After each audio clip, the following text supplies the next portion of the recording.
The many paths of development. Oh, I got the timer. Oh, what is the timer? Never mind. 5:20. Okay. Learning outcomes. After reading this chapter, you'll be able to describe how children can take different paths in development and reach similar destinations.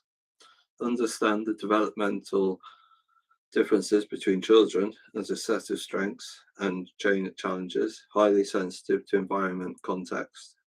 Explore how events in children's lives can trigger a cascade of later consequences.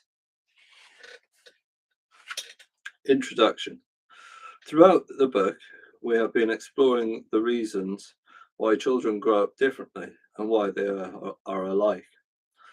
These reasons include identity, morality, group behavior, well-being, language, family environment, brain maturation, heritability, play, memory, sex, culture, and the historical, economic, political, geographical circumstances of the time and the place children are born. Figure 16.1.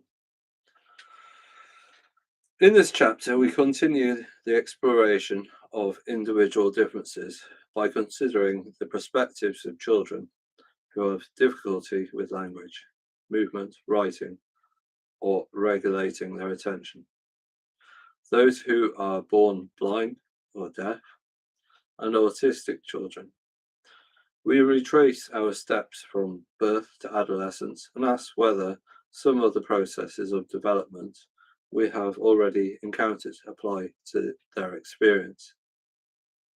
Their story deserves its own space, not because it represents a different type of development, but because the diversity of their experiences has much to teach us about development itself.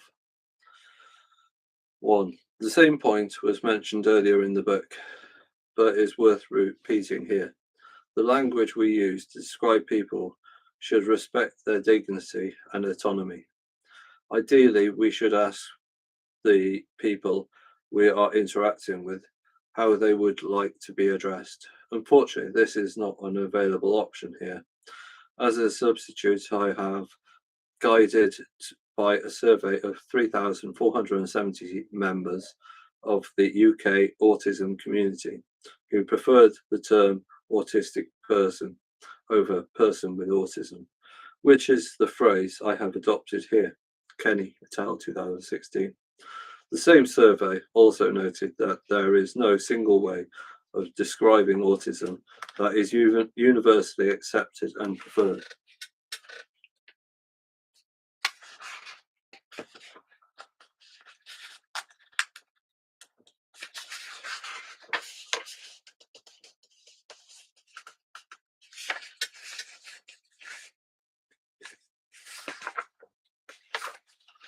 Can children take different paths in development and reach similar destinations? To what extent are children's strengths and around them? How do we change the world to play to children's individual strengths and reduce the day-to-day challenges they face? How do significant events in a child's life trigger a cascade of later consequences? Different paths, similar destinations. Children can follow different developmental paths and reach a similar outcome, technically known as equifinality.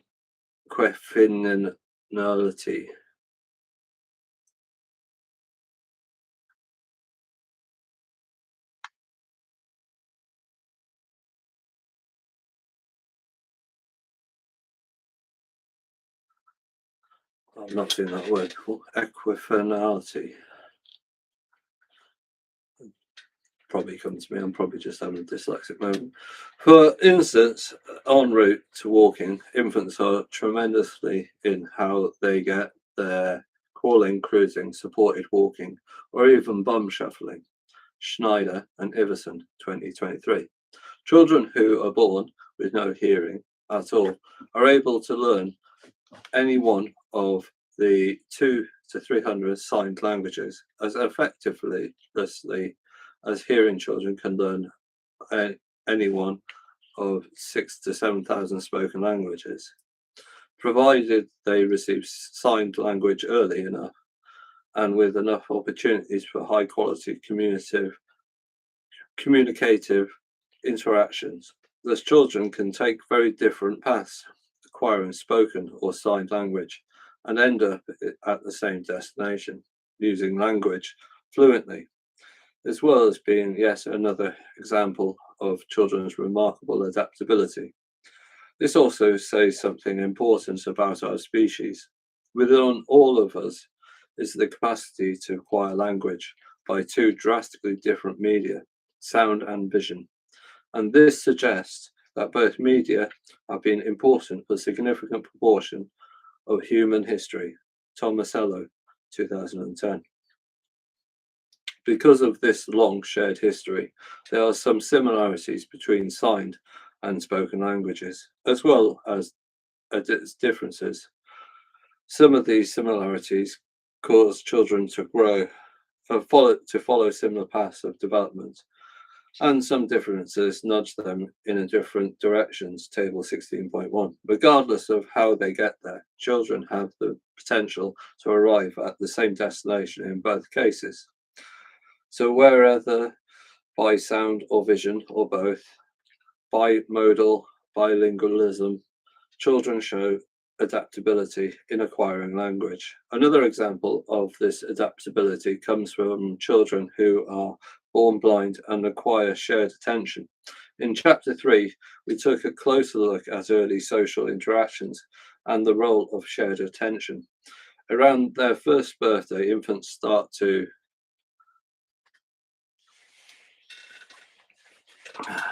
and then it's a table 16.1, some notable similarities and differences between spoken and signed language. Similarity. Like words, most signs are cultural conventions and are not pantomimed actions. Because of this, children can't guess what signs mean any more than they can guess what words mean. They need to learn them, and they do so using many of the same learning mechanisms as for spoken language, e.g. reading others' intentions. Chapter 3, Statistical and Cross-Situational Learning. Chapter 4, Exploration and Generalizing. Chapter 5, Differences. Try as you might, you can't really say more than one word at a time. Signed language is different in that it can convey many meanings simultaneously using the direction and speed of the sign, the expressivity and the emotion on the signer's face and body posture. While this might not make a difference in terms of what is learned, sign languages possesses grammars and vocabularies as sophisticated as any spoken language.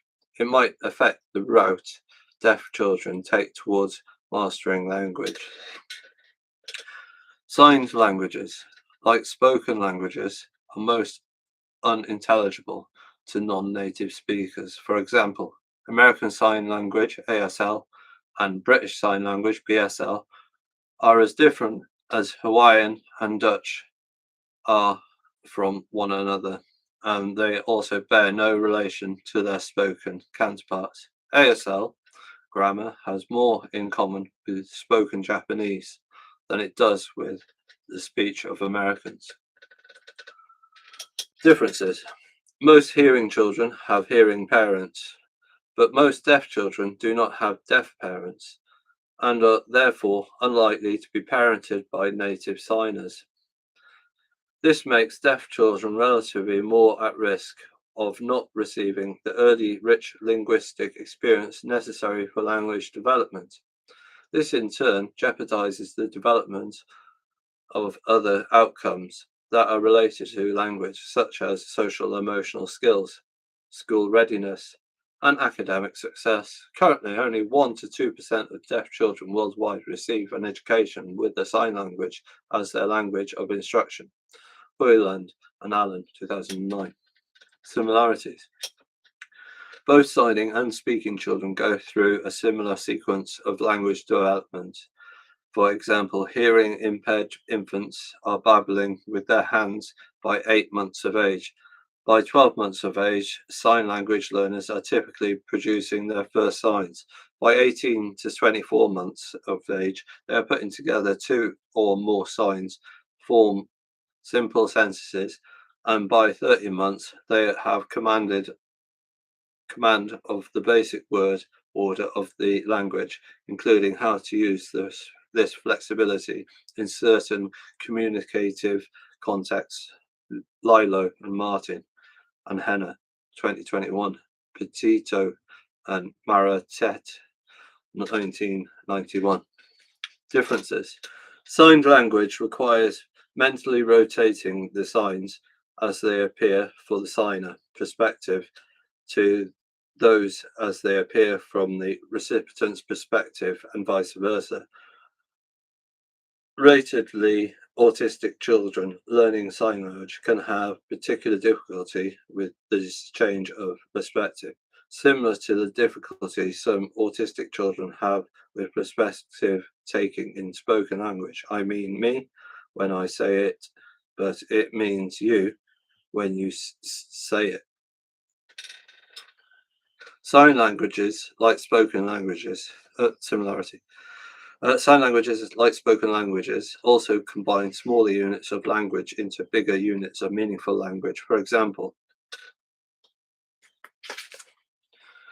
sign languages combine hand shapes, hand orientation, location in the signing space movement, and facial expression into a larger meaningful combination, in a similar way to how spoken languages combine sounds into syllables, into words, into phrases, into sentences, into dialogue, and so on.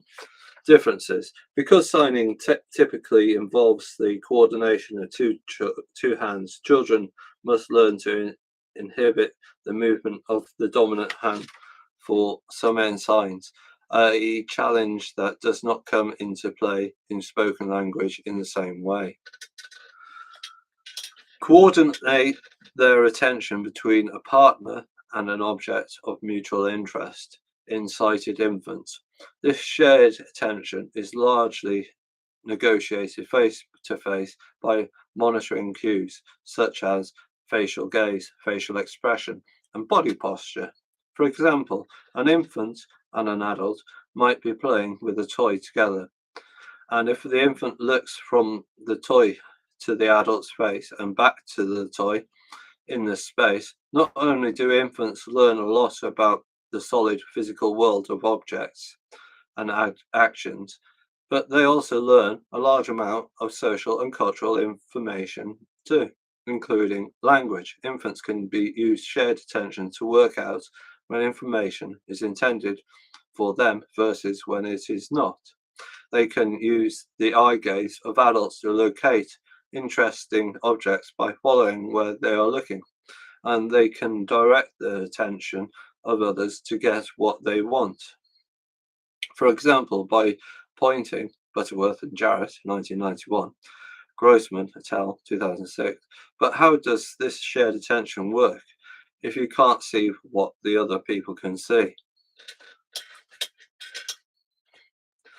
Developmental psychologist Anne Bigelow set out to answer this question by studying the behavior of 2 one-year-old infants who were born totally blind. Bigelow, 2003.